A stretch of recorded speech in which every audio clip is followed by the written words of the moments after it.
So, I'll admit, I've been talking up Deadlock a lot over the last few weeks. I mean, what can I say? It's very quickly become my latest obsession, and I play it nearly daily with a bunch of my friends. And there's just so many games in recent years that can make for great comparison points to compare and contrast why various elements and design choices in Deadlock seem to work so well. Games like Concord show why character design and world building are so important, as does High Guard, which also shows why you need to make sure that your various gameplay elements synergize with each other in order to make for a more cohesive experience. And as I recently compared, League of Legends also shows why you should maybe actually try to cater to new players at least a little bit. But there is one game that a lot of people in the comments have been saying that I really should bring up as a more apt comparison point. Another live service game that Valve themselves made in the past that naturally shares a lot of the same MOBA elements that Deadlock has. That's right, I'm talking about none other than Defense of the Ancients. Z's card game, Artifact. Happy April Fools, everyone. Although, seriously, I do unironically think that there actually might be some real value in looking back at this card game. Because, after all, how many of you have actually heard of Artifact before? In the comments of a lot of my prior videos, a lot of people have been pointing out that surely the biggest reason why Deadlock is doing so well in the first place, where so many other live service games have failed, is simply because it's a Valve game, and Valve is one of the most well-known and beloved games developers on the planet. So, of course, anything they put out, even if it doesn't have any marketing, is going to do well. But then we have Artifact, which, for those of you that don't know, is actually Valve's most recent live service game before Deadlock. I mean, it came out all the way back in 2018, long after their earlier titles like Left 4 Dead, Counter-Strike, and of course Dota. Well, the reason why most of you probably haven't heard of it is because it flopped almost immediately. Hell, its story really isn't that different from a lot of the more recent live service failures that we've been talking about as of late, with it losing about 95% of its player base within a handful of months. And not long after that, the game basically lost all of its development support and any kind of plans for future updates, ending up with a game that only ever released a single set of cards. Though, to Valve's credit, Artifact is actually still available on Steam and playable to this day, even if you want to do multiplayer with other humans. So good on them for adhering to the Stop Killing Games movement for about half a decade before Ross even conceived of it. But yeah, I figured that it might actually be worth looking back at Valve's last big failed live service game as a sort of a lesson to try and figure out what were the problems that led to Artifact's failure and what pitfalls can we hopefully learn from and avoid while on the road to bringing Deadlock to its own 1.0 release. Now, the first thing that I have to talk about with Artifact's history is, of course, the monetization. This is probably the most infamous part of how the game was handled at the time, and while I don't think that it was the only reason why Artifact failed, I can't deny that it certainly was a large contributing factor. Essentially, Artifact was monetized at the time not too dissimilarly from a physical card game like Magic or Yu-Gi-Oh or whatever. So you would have to spend money up front to play the game because you need card packs and decks to start you off. And if you wanted more cards to build decks with, well then you gotta spend money buying packs in order to get them. Now, this isn't necessarily an entirely bad idea, and lots of people at the time happily advocated for this kind of monetization. Sure, you had to spend money in order to buy packs and stuff, but thanks to Steam's marketplace system, you could also trade cards with other players directly, and just like how you could buy singles by trading cards with other players in Magic. And of course, you could even sell cards in exchange for Steam credit that you could spend on anything on Steam.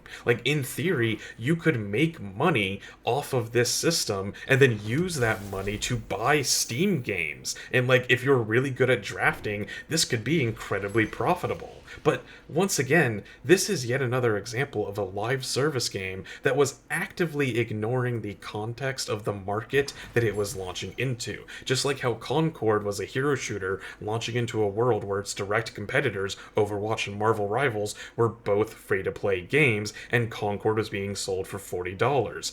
Artifact was doing a very similar thing. Because, well, yeah, the monetization style sounded fair enough in a vacuum, or at least when compared to other physical card games like Paper Magic the Gathering.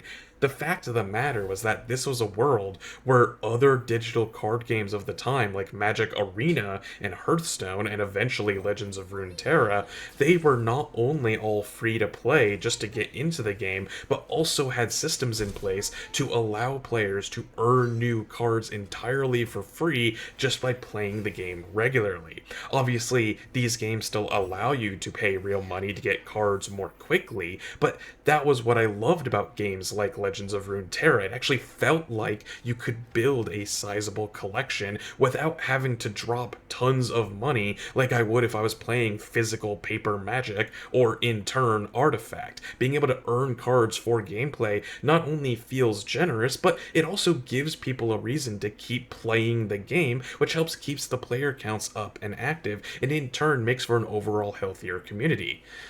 Wow, I just realized that now I'm actively praising a Riot game while shunning Valve. This really is an April Fool's Day video. Anyways, the digital format also still limits it in ways that actual physical card games aren't. Like, for example, most people don't learn how to play Magic the Gathering just by buying a deck and going to a tournament before they've even learned what the rules are. Usually what actually happens is that someone who already has a ton of cards will just let you borrow a deck, and then you can play a casual game with them using their cards as they walk you through the rules. And you can't really do that in Artifact unless someone is willing to let you, like, log into their Steam account or go through the Steam trading system to trade you enough cards to... Actually, I don't even know if you can do that because you still have to buy the game in order to get started. So, like, I don't think you can even just give players enough cards to build a deck so that they don't have to buy the game. So that doesn't even work. You know, like, it just doesn't work the same as a physical card game. So, yeah, like, overall, it doesn't matter what arguments that people would come up with for why Artifact's monetization was actually not as bad as it looked, because at the end of the day, it was always going to be compared not to physical paper games like Magic and Yu-Gi-Oh!, but to Magic the Gathering Arena and Runeterra, where people can play completely for free and earn cards for free, whereas Artifact wouldn't even let you try the game out without dropping $20 first, and that's just inevitably going to hurt your player counts. And to be honest, this is actually one of my biggest concerns about Deadlock. Right now, Deadlock is in the most pure state that it will ever be in. There are no monetization systems, no dailies, no weeklies, no loot boxes or battle passes or any kind of FOMO mechanics whatsoever. But that obviously can't last forever. I think that it's a fair assumption that Deadlock is probably going to be free to play whenever it actually reaches its 1.0 launch, but that does mean that eventually they will have to add some form of ongoing monetization in order to make the game profitable and justify its existence. And let's be real here for a second, Valve doesn't exactly have a great history with its monetization strategies. Obviously, as I just pointed out, Artifact's monetization was loathed by many, but there's also the whole Counter-Strike knife gambling system. And of course, TF2 is arguably the game that started a lot of the terrible monetization practices that we now have in modern gaming. Like, a lot of people give Bethesda shit over the Oblivion Horse Armor DLC, and like, don't get me wrong, they deserve it. Don't worry, even in an April Fool's Day video, I'm not going to defend Bethesda, but TF2's random hat economy, and especially the whole crate and key system that they eventually introduced, really did lay the groundwork for what would become modern-day loot boxes. Like, what I'm trying to say is that I hope that Valve just keeps it simple with Deadlock. Just, like, don't try to overcomplicate it with all of these random drops and and trading for real money on the marketplace and whatnot. Like, can we just for once have a Valve game where the monetization is just they put out skins and then you can buy them to support the developers, and that's the end of the story? But okay, that's enough about the monetization. Like I said, while I do think it was a big contributor to the game's failing, I do think it was far from the only reason. After all, they did still get a good chunk of players on launch despite those upfront costs. So clearly there was more that was going on that led to this game's quick decline. And I think that another core issue with Artifact was the execution of one of its core design ethos. According to a number of interviews at the time, one of the biggest core philosophies that drove Artifact's design is that they wanted to avoid having the game get solved too easily, where a very clear metagame develops and it becomes obvious what the best decks and strategies are. And I think that this is a very valid design goal to strive for in your game. This is a problem that lots of games suffer from. I mean, every single time a new Magic set comes out, it's usually within a week or two, if not sooner, that there's usually already a small handful of decks that are considered top tier for tournament play, while any other decks are usually only valid because they specifically are made to counter the top tier decks. That's why Magic has to keep constantly releasing new cards and shifting what's allowed in standard play, because if they let it settle for too long, well then everybody would just end up playing the same basic decks over and over again. And this is something that I hope that they try to go for with Deadlock as well. It would be a lot less fun if every character just ended up having one singular objectively best build that everyone always uses in every game. However, the way that Artifact went about trying to implement this design ethos was questionable, to put it kindly. Essentially, what they did is that they decided that if they wanted to make the game unsolvable, then they need to make the game unpredictable. That way, if you don't know what will happen, then you can't solve it. Yeah, this wasn't a very popular aspect of Artifact's design. Now, sure, randomness in games is not inherently a bad thing. Hell, Artifact is a card game, which always means there's going to be some random elements that the players can't directly control. That's literally the point of having a shuffled deck of cards. What you get each turn is literally a luck of the draw. But most card games are usually about trying to minimize that randomness as much as possible. For example, again, in Magic the Gathering, if you really want to draw, say, a lightning bolt early and consistently, then you want to put in as many copies into your deck as possible, thus increasing the odds of you having one in your hand when you need it. However, Artifact has a lot more sources of RNG than just your deck, and I don't think that it's a good way to design randomness in your game like how they did. For example, one instance that I saw get brought up a lot in a bunch of the older reviews that I read through was this one hero card called Bounty Hunter. Now, his gimmick is that he's a decently powerful 7/7 for his base stats, but he has an ability where each round there's just a completely random 50% chance that he gets a +4 attack buff. And this just kind of sucks because no matter what, somebody is getting pissed off. Either you lose the coin toss and the card does nothing, which obviously makes you upset, or you win the coin toss and get +4 power, but now your opponent is mad because you're just getting free extra damage. And +4 power is a huge swing to get out of nowhere. I think that this was meant to try and emulate the concept of a high crit chance based hero in a MOBA, but it just doesn't work in a card game like this. In a MOBA, you're doing hundreds, if not thousands of attacks over the course of a match. So if you're dealing with a hero that has a high crit chance, then at some point, you're really more just talking about adjusting your average damage over the course of a fight or a whole match. And usually the crits aren't so insanely powerful that you'll somehow just one-shot an enemy hero because you got lucky one time. But in Artifact, +4 power is a huge buff to get out of nowhere, and each game only lasts for a single-digit number of turns. So if you're only attacking maybe 6 or 7 times per game max with each of your heroes, then that could result in tons of random variants that can dramatically affect the outcome of your game. If you just get lucky and you buff this hero, randomly, like for the first couple rounds of the game, that could put you significantly ahead of your opponent, even if it never activates again for the rest of the match. And conversely, if it doesn't activate for the first few rounds, well, then now you've had a champion that didn't do anything for 3 turns in a row, and now you could be significantly behind your opponent through no faults of your own. And like, I know I'm talking about this one card a lot, but there are so many cards in just this one set that are designed like this. Like, there's a card that gives you extra mana for random chances, or one that gives you extra card draw, which is just insane to put on a totally random passive like this. Another has a random chance to stun extra enemies when you use his ability, which is also absurdly powerful in Artifact, because when you stun an enemy, not only do they not attack for that round, but they also, your opponent can't play cards of that hero's color in that lane for the entire round, all up to a lucky coin flip. But of course, it also goes well beyond just the card design. There are other random aspects of the game where it just kind of feels like they took agency away from the player for seemingly no good reason. Like, for example, every time a hero spawns in from the fountain, you get to choose what lane to send them to.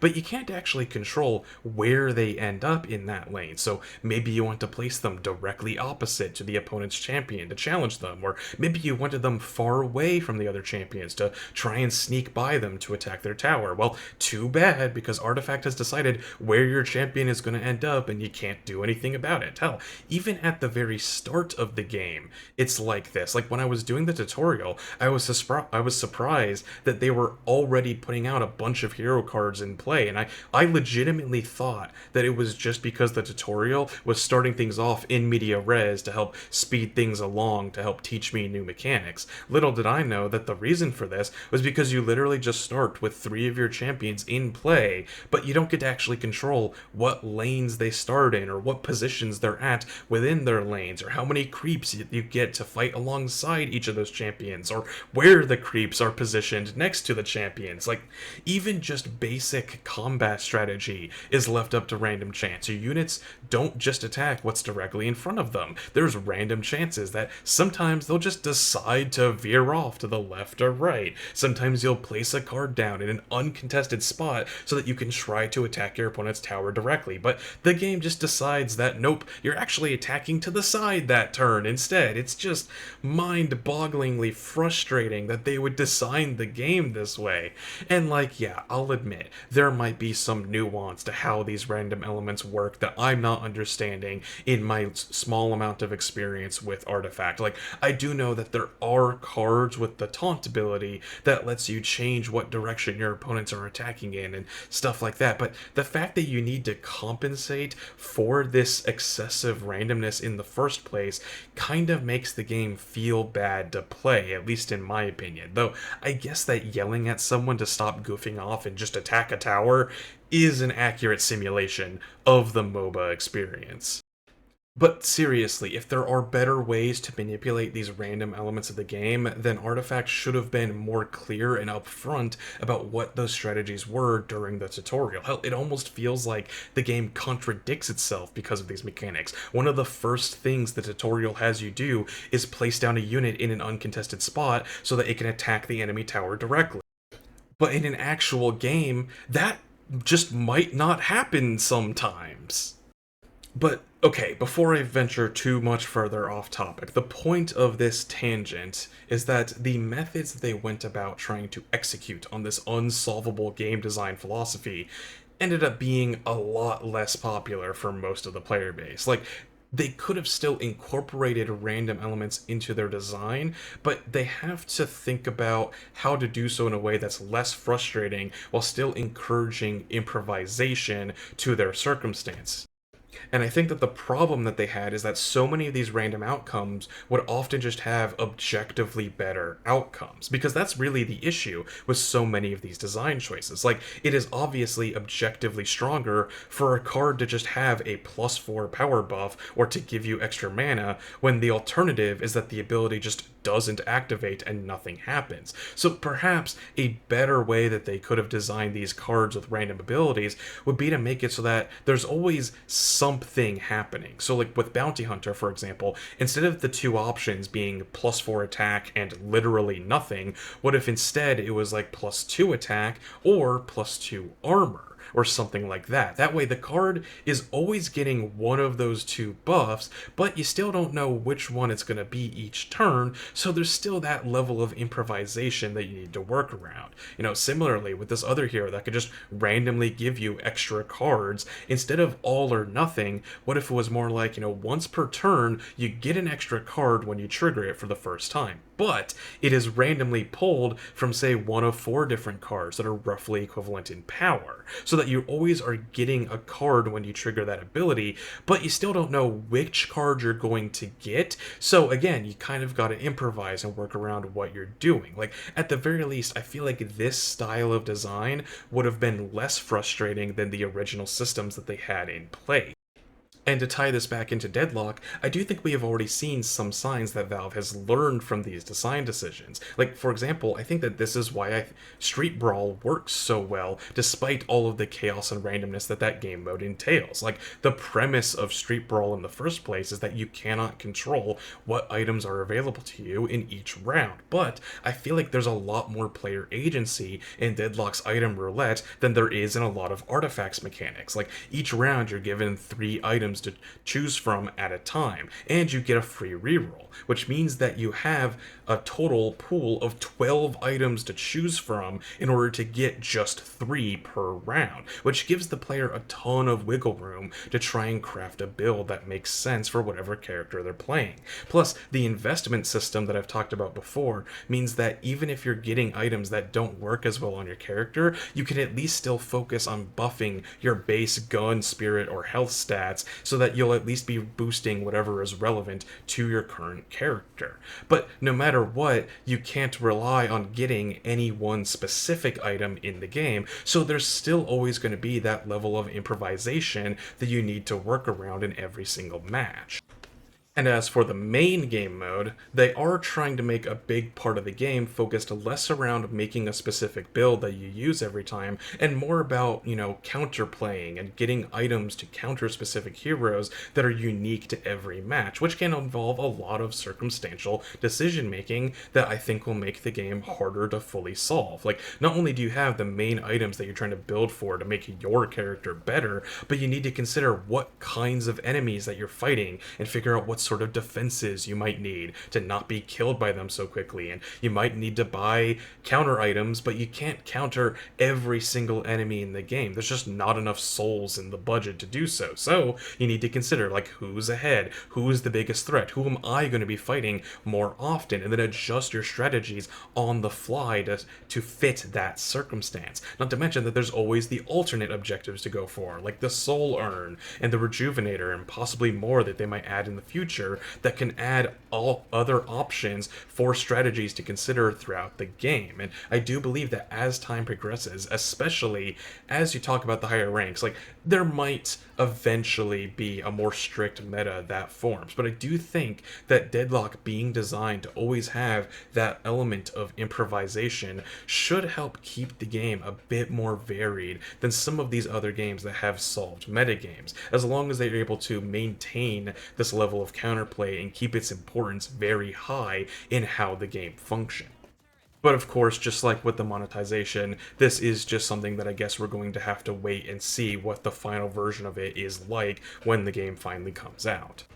Finally, the last critique about Artifact that I think is very important for all developers to learn from is about presentation. One of the other biggest problems that people were pointing out back in the day was that the game felt completely unwatchable when someone was streaming it. I mean, just look at what this game looks like when someone is playing. There is just so much going on. The board state is constantly changing because everything keeps moving between 3 different lanes that each have their own different creeps and heroes in them. Not to mention that each lane can have unique individual permanent modifiers, and each hero could individually have up to 3 different different pieces of equipment that all have their own unique effects and active abilities and cooldowns and everything. Like, it's hard to even tell who is winning at a glance because both players have 3 different life bars at the same time, and you usually can't even see them all at once. And, like, sure, the player who's actually playing the game can find and understand all of this information pretty quickly. They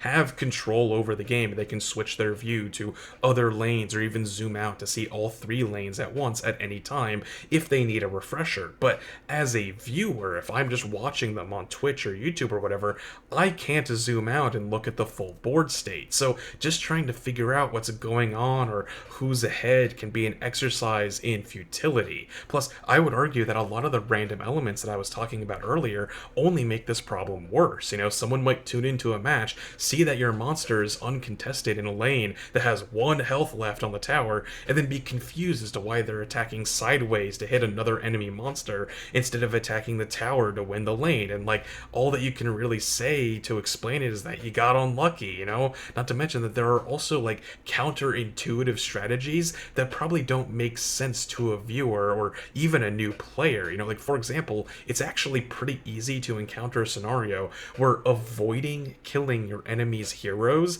can actually be the ideal strategy. Like, for example, take into account hero lane positioning. You know, it's actually pretty hard to move a hero out of a lane once they've been deployed there. You might literally just not have the cards to do so in your deck, so leaving an enemy hero or two in a lane that you have really well defended means that they can't respawn and be redeployed to a different lane where they might be more useful. Another weird example of unintuitive mechanics is the card of Rend Armor, which, as the name suggests, is meant to negate a unit's armor score, which helps you bypass the defenses of really tough enemies. But what it actually does is it multiplies a unit's armor by -1, which means that you could, in theory, build decks around giving your own units a negative armor score, and then use the card that is literally meant to destroy armor to ironically give your units extra armor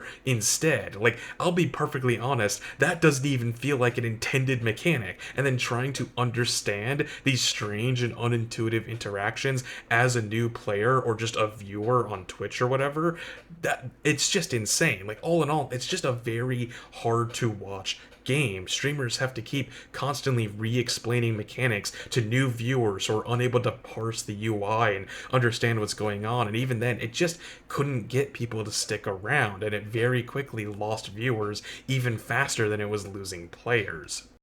By comparison, I think it's pretty clear that Deadlock does not have this problem anymore when literally the only reason we all know about it right now is because of people streaming Deadlock gameplay. I mean, right off the bat, the third-person shooter gameplay makes it a lot more familiar for most viewers that are used to watching other shooters of that sort. But of course, it is also a MOBA on top of that and has a lot of other mechanics like a shop with a ton of items. But similar to how I don't think a viewer needs to know what every card in your deck is to watch a card game, I don't think they need to know what every item in the shop does to at least enjoy watching people shoot each other in the core gameplay. But of course, even then, the fact that the items in the shop are so much better labeled and presented still makes that a lot more digestible, even as a viewer.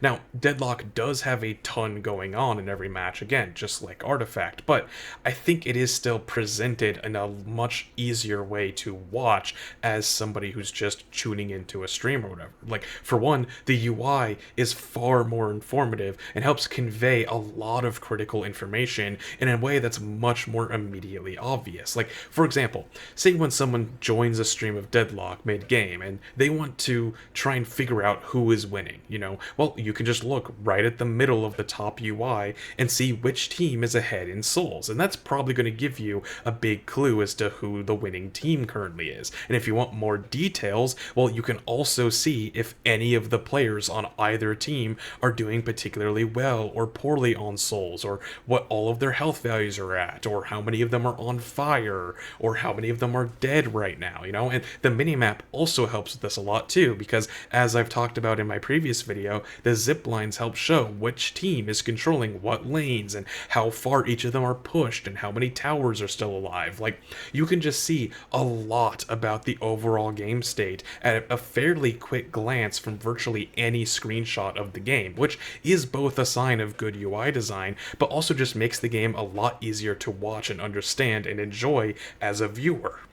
Like, don't get me wrong, it is still really complicated. Like, if anything, it might be the opposite problem that Artifact had, where the game is showing too much information to the player at once, and thus viewers might not be able to interpolate all of that info if they're not already familiar with the game. But I mean, at the very least, you can always fall back on just enjoying the shooter gameplay and watching people fling spells at each other, which I think is just going to be a lot more enjoyable for most people. So yeah, overall, I think that Valve has been learning from their past mistakes with Artifact, and I hope that they continue to do so as they bring Deadlock to its 1.0 release. The game is far more watchable, with literally its entire popularity to this day being credited to streams and word of mouth. The state of Deadlock's meta feels like it's constantly evolving, and I don't feel like it's going to stagnate too quickly, and of course the monetization is still completely up in the air, but I do have high hopes that Valve has learned from their past games and ends up implementing some kind of monetization that is hopefully simpler and more reasonable than their past entries like Artifact. But, of course, arguably the largest factor that is helping Deadlock succeed where Artifact might have struggled is the fact that it was turned into this public alpha in the first place. Now Valve is getting so much player feedback constantly and on every aspect of their game. They're able to gather so much more data about player behaviors and get much more immediate feedback and reactions to balance changes and character reworks and all of that good stuff. Like, having Deadlock getting leaked was probably one of the best things that could have happened to it, and I could only speculate what could have been if Artifact had been given a similar opportunity. Like, looking back at some of the older reviews from the developers of Artifact, it really does seem like the stories that behind Artifact are not too dissimilar to the stories that we've heard about more recent live service failures that you might be familiar with, because it seems like a lot of the developers just refused to listen to internal and external criticisms and couldn't accept the idea that Artifact wasn't the literal best card game ever designed. But maybe a more public alpha could have gotten more widespread player feedback that maybe could have snapped some sense into them. But you know, who knows what could have been. And I mean, I really do feel like that they were way too married to this concept of trying to emulate literally every aspect and mechanic of a MOBA in a card game format. Like, they just had to include a 3-lane structure and a whole shop system and respawning heroes and abilities that have cooldowns and all of this crazy stuff, even though a lot of it I just don't think really makes as much sense for a card game. Like, in my opinion at least, when you're going for these kinds of card game adaptations, it's far more important to replicate the feeling of playing a hero than it is to get lost in the weeds trying to replicate the exact mechanics of the game that you're being inspired by, but in a wholly different medium. But I think that that is enough rambling on about an old failed card game from nearly a decade ago. But as always, I'm happy to continue the conversation in the comments down below. Seriously though, like, did any of you actually remember Artifact before this video, or even play it when it originally came out? Like, I'm curious if any of you actually have any personal experience with it yourselves.